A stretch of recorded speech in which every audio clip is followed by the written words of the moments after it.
Hello everyone, Dan Trudeau here from Dan Trudeau headquarters. It's been a bit since my last video, as I was on vacation in the Blue Ridge Mountains of Virginia and then catching back up with my day job as a recruiter since coming back. But however, I did put questions out once again on Facebook, both about my book and about anything else. And as per usual, there was a whole lot of anything else. So we're going to trudge through these questions again. Again, I don't care how crazy they are. Go ahead and ask me. Before we do, though, two things I wanted to touch on real quick. I mentioned in my last video that we're pushing the book out to brick and mortar stores. One in particular I wanted to highlight was Waterway Books in downtown Marine City, Michigan, my hometown. For one thing, downtown Marine City, Michigan is great. If I can give a little plug right now, Waterway Books is down there. There's some great food down there. Candy store called the Sweet Tooth that my kids just go nuts for, along with the popcorn place right next door. It's great, but head to downtown Marine City, go to Waterway Books, buy a copy of my book, Gina Beale, Into the Fire, while you're there. Also, just to come up on, we're coming up on the last several hours of my Goodreads book giveaway for Gina Beale, Into the Fire. Almost 500 people have signed up for it. So if you want to get a free copy of Gina Beale, Into the Fire and you're on Goodreads, now's the time to do it. Anyway, moving on to the questions. First question, it's actually a serious one. What was your pre-writing process? Did you make an outline, a timeline, or did the story already have a clear beginning, middle, and end? As I wrote about in my blog before, this book, almost all the big plot details, character things, it was very much in my head before I started writing. So I didn't really write out an outline or a timeline or anything like that. It's going to be different for the second Gina Beale book. That is not as solid in my head. And really, I would suggest for most people doing an outline of your novel before you write it. I think Into the Fire is going to be a unique case in that way. When did you first realize your hatred of mayonnaise? Also, is Miracle Whip any better? Look, I said it before, I said it again. Mayonnaise is awful. Awful. I think my hatred of it began the second I realized it was a real substance in my life. I don't remember, it's too far back, but it's terrible. So of course I hated it from the first. It tastes like Satan's anus. And you might wonder, how do I know what Satan's anus tastes like? And that's just a story for another video. Also, is Miracle Whip any better? No, Miracle Whip is no better. If someone says, God, I hate Dr. Pepper, you don't ask them, well, how about a Mr. Pibb? It's just the same thing. They're both awful. Do people in the country of Chile eat chili when they get chili? I actually looked up that people in Chile, actually chili is eaten in Chile. It's called aji there. So there you go. It's a real answer. I don't know if they eat when they get chili or not. They probably just when they feel like eating chili. Dan, do you have any friends or relatives that aren't Looney Tunes? No, I don't. That's why I love them so much. How can Michael Bolton be any cooler than he already is? This question astounds me because I cannot believe that people think Michael Bolton is cool. I mean, no offense to Michael Bolton, but coolness was never his thing.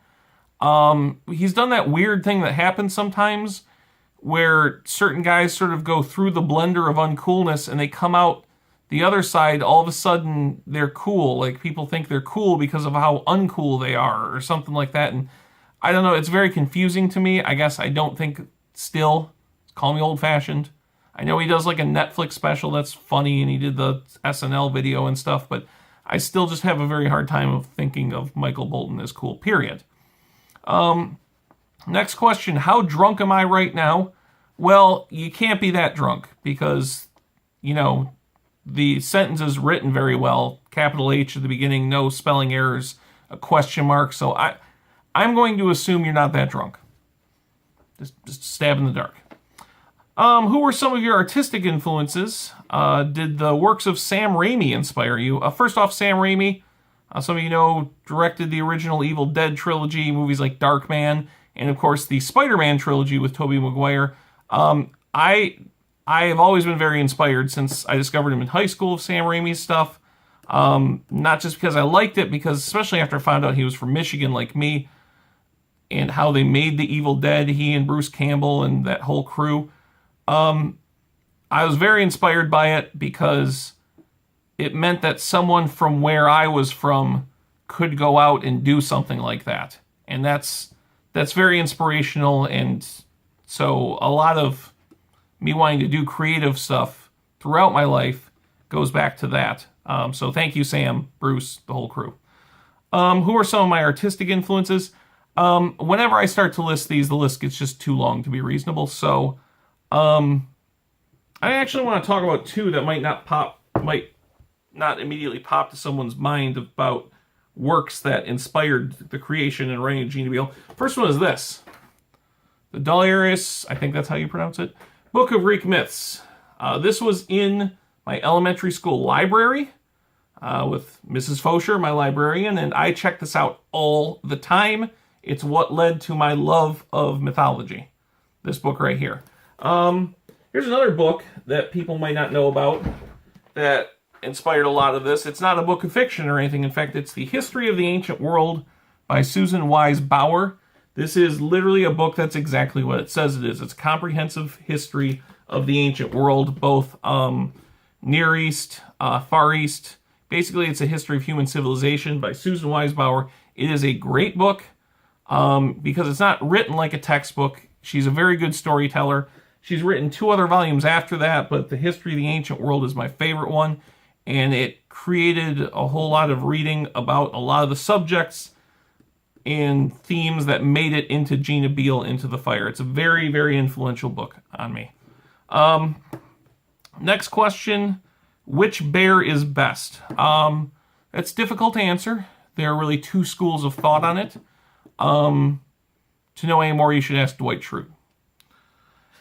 Can you explain to the Facebook universe the difference between your Y-O-U-R and your Y-O-U apostrophe R-E, as well as their T-H-E-Y apostrophe R-E, their T-H-E-R-E, and their T-H-E-I-R. Sorry, that took so long. Yeah, you can look that up, folks, and I really suggest a lot of people look up the proper use of these, because it's probably geeky of me or nerdy or whatever, but it does drive me nuts. However, I try not to be too judgmental because I spent yesterday in my work emails constantly correcting myself for writing the wrong here, H-E-A-R versus H-E-R-E. So I caught myself, but I kept doing it. So I guess I can't look down my nose at folks too much. Anyway, that's it for the questions today. Again, make sure you get your copy of Gina Beale Into the Fire, either at brick and mortar places like Waterway Books or on Amazon.com, BarnesandNoble.com. But go to Amazon. I get paid more. Anyway, thanks everybody. I'll have a new video shortly. Let me know if you have any other questions you'd like me to answer. Thanks.